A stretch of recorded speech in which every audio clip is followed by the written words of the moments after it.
tingali sab ang ilang pananani mo, dili sab igala. Apan lang siguro. Naka-text man ko, sakto unta ang akong tubag, pero wala man ko na premyo eh. Nga naman, sulala sa prosedyo.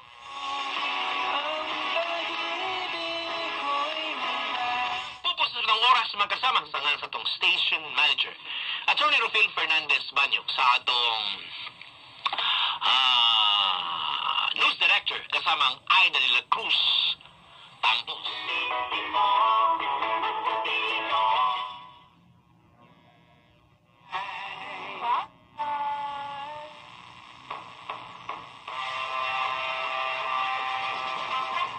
Kamo naminaw sa sigyanan DYLAAM 909 kHz nga mabati usab sa tibuok kalibutan. Detail the third.